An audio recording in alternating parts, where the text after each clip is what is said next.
What up, what up, what up? This is your boy Agree to Disagree, and today we're going to be watching a Jubilee video called Jillian Michaels versus the Body Positivity Movement.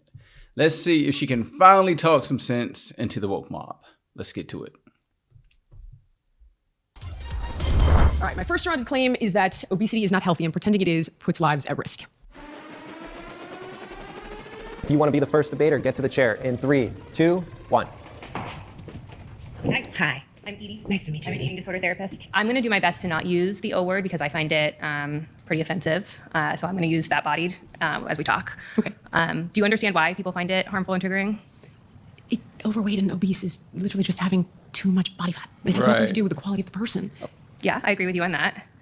Are we going to debate the claim? Yeah, I just wanted to. Yeah, I wanted to clarify though. Are we going to pretend like I'm a 3 and you're my mommy, telling me how to talk? Wow. Yeah, the fact that they think that obesity is a more offensive term than fat-bodied is ridiculous.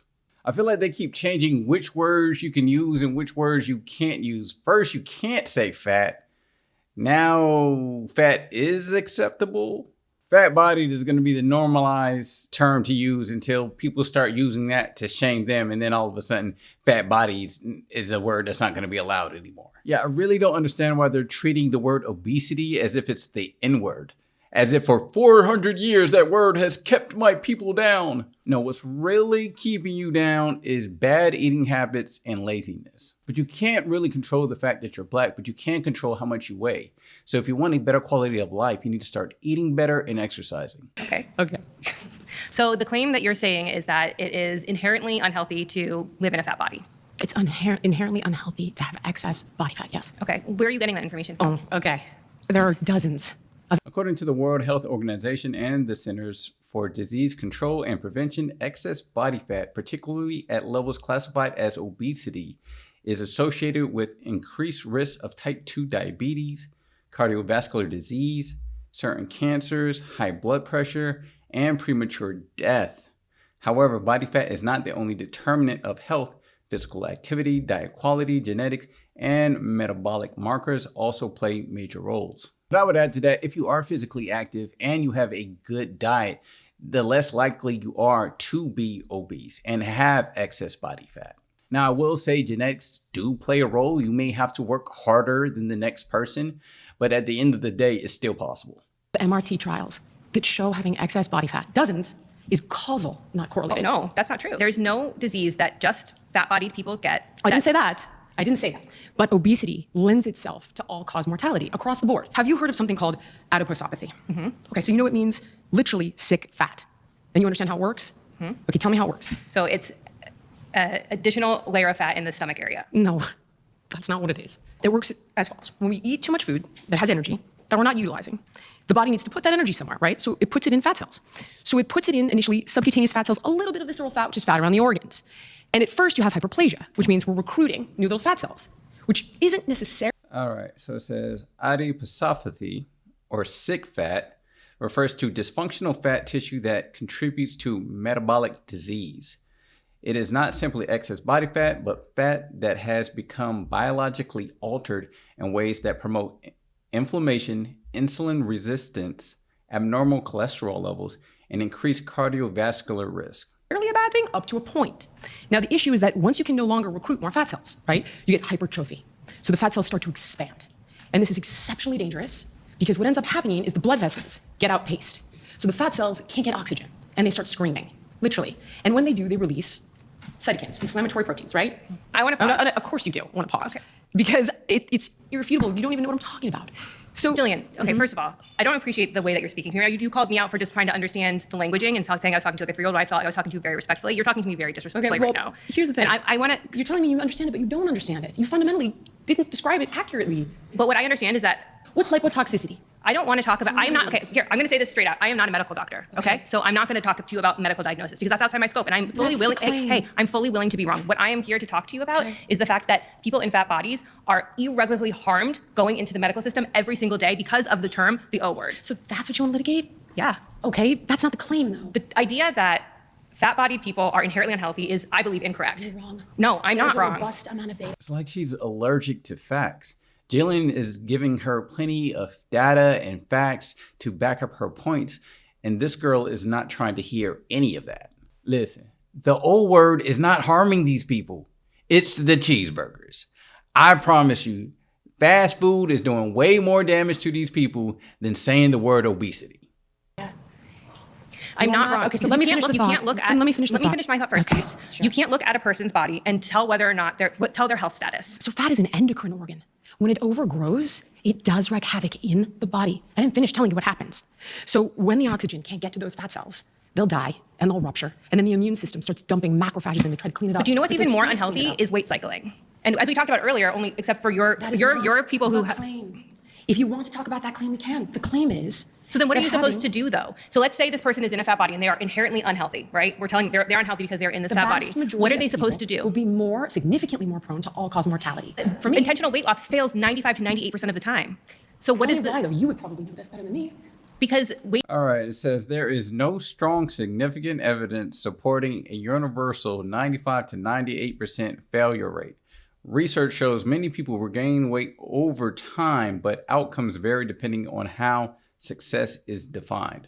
One comprehensive review published in American Psychologist found that about 1/3 to 2/3 of dieters regained more weight than they lost in long-term follow-ups, and it did not support a precise 95 to 98% failure figure. I will say that finding out that 2/3 of dieters regain their weight is much higher than I thought it would be.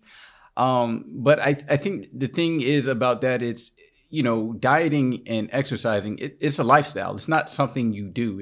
It's not, okay, I'm gonna exercise and I'm gonna eat right till I get to this point and then I'm gonna stop, right? You have to keep doing that throughout the rest of your life. And I think that's a thing that a lot of people don't really understand. They think that, okay, like once I get to this point, I can go back to eating like I used to. And that's not the case. It's, like I said, it is a lifestyle. You have to continue doing it throughout your entire life if you want to keep the results. Hi. I'm Summer. How are you? Jillian, nice to meet you. Nice to meet you. Okay, so the body positivity movement actually got me out of my eating disorder, and if that's okay, I would like to tell you a little bit Please, about it. absolutely. So growing up, I wasn't ever fat. I just have I have large breasts. I have got a condition basically. I know you're laughing. I'm laughing because that would be my dream. That's the only reason I'm laughing. I was like, poor you, Summer. I'm I'm sorry, go ahead. Not to try to invalidate how you feel. That's okay. That's sorry, okay. go ahead. So I've got a condition called macromastia. It means that my breasts will just continuously keep growing. So I had to deal with this like my whole childhood. I never in my life heard of a big titty disease. It's never the good diseases that go global, man. And I got like picked on and bullied and stuff because I was 8 years old with like double D's. So that's absolutely okay. I went to the doctors and they actually told me that I had to lose weight in order to get a reduction. At this point, I was actually a Scottish size 6, which is a UK size 2. So like on the bottoms, just obviously not on my top. So this actually drove me into an eating disorder, and I started to starve myself and try and make myself thinner so that my breasts would get smaller. And that never ever happened. Like they just continuously, because it's obviously a condition, so they just kept getting bigger as I was getting smaller and smaller. And it wasn't until obviously the online platform made the body positivity movement more aware to me, and then that really helped me. And it made me start eating more. It made me start posting more online about my body, and I just think that your claim's a little bit silly. Can I give you some examples? Of what I'm talking course, about? please. So, while intuitive eating is actually not intended for people with eating disorders, I cannot tell you how many people have misinterpreted that, and I've ended up dealing with it personally for quite some time now. So, for example. So it says here, intuitive eating was not originally designed as a standalone clinical treatment for eating disorders, but its principles are often incorporated into evidence-based care to help reduce rigid dieting and disordered eating patterns. It is typically used alongside medical and psychological treatment, not in isolation. So for those who don't know what intuitive eating is basically eating what you want when you want. Things like avoid diets where mechanistic eating is actually recommended for people with many different types of eating disorders. And even the women who started intuitive eating suggested that, like, hey, this is a goal, not a treatment plan. But when you've got, random people online who are, hey, just listen to your feelings of fullness. You can't do that when you're anorexic. Your body no longer recognizes those satiety cues. It absolutely shuts it down. When it's, what was it? Listen to your hunger. Like you cannot do that if you have binge eating disorder and you're feeding a deeper hunger. It's the fundamental ways in which things like intuitive eating have been misrepresented by the masses. And of course, I understand what it was intended for. But if you think that the vast majority of these people posting on TikTok have read the freaking guidelines of mechanistic eating, I think we're both dreaming. No, I get that. Yeah, she's absolutely right. Because whether you're anorexic or obese, just following your body cues and eating whatever you want, when you want, that can be the thing that got you in your condition in the first place. So sometimes your body can mislead you and cause you to overeat, or in her case, undereat. And in those cases, that's when you need to rely on the experts, whether they're medical experts or fitness experts, people who can give you diet plans, workout plans, because the thing is, your body can mislead you to overindulging. And what's not talked about enough in these conversations is having self-control and restraint. So just because your body says, let's eat, does not always mean it's time to eat. But I think the thing in my head is like, why do you care so much about someone else's body in order to like try and argue against body positivity? Like, I hate when they someone's, ask that like, question. fat, obese, whatever, walking on the street, that doesn't actually affect you as a person. Totally right. So I don't understand why you would feel the need to fight for people that are arguing for that person to feel validated as a person. I'm not arguing for the person I don't know. However, Here's the thing. Obesity actually does affect us all. Now, you might think on a micro level, if there's just like one or two fat people roaming around, it doesn't really affect us much. But on a macro level, if it starts to spread and more people become obese, then it does start to affect us. I saw a stat online from the CDC, and it said that the US healthcare system spends $170 billion, that's billion with a B, dollars on obesity healthcare related issues. If we weren't spending all that money on obese related issues, we could be spending that on things that we really can't control, like cancer or people born with certain disabilities. So whether you believe it or not, it does affect all of us. there are people that do want help. And I think that this can leave them feeling exceptionally confused. And there are many that I have tried to personally help that have experienced feeling misled, misguided by some of the, or almost all of the intuitive eating principles, and they're not being educated on But the you could fact. also argue like the latter. But there are a lot of people that actually want help, and I care Yeah. that they get the most But I don't think the efficient body help. positivity movement is like just for obese people, just for people that are drastically need help. Anorexia is not for, obesity. So I was anorexic, and the body positivity movement helped me. Do you not think that the body positive movement helps them rather than shaming think them? that- Because that's how they get in that place in the first place, with other people shaming them constantly. I'm not suggesting anyone should be shamed. You're conflating two different issues. I don't think But that I people. think in one, it's all one issue. It's not though, sweetheart. You're telling me that you think I think shame is awesome. I don't. No, I didn't. I don't. I didn't. I think So this is where me and Jillian disagree. I believe that shame can be a good thing in certain cases. But I think the problem is a lot of people conflate shame and bullying, right? Those are two different things. See, bullying is wrong, and in whatever case it is, it's always wrong. But shame can be used for good. Shame is good when you're trying to stop someone from doing a bad thing. For instance, if someone is speeding or if someone is bullying, you want to shame the bulliers because you want them to stop doing what they're doing, and you want them to feel, they should feel shame for doing something that's wrong. But I will say, I don't think we should be shaming people who have eating disorders. I think, people who are obese or anorexic, we should be getting them help, not necessarily shaming them, because, overeating is not really a bad thing, but it's kind of like frowned upon, but it can lead to bad things happening to them. So we want to try to encourage them to live a healthier lifestyle so that way they can have a better quality of life. that these tools or things like, oh, you know what? It's society, it's diet culture, it's this, it's that, it's bigotry.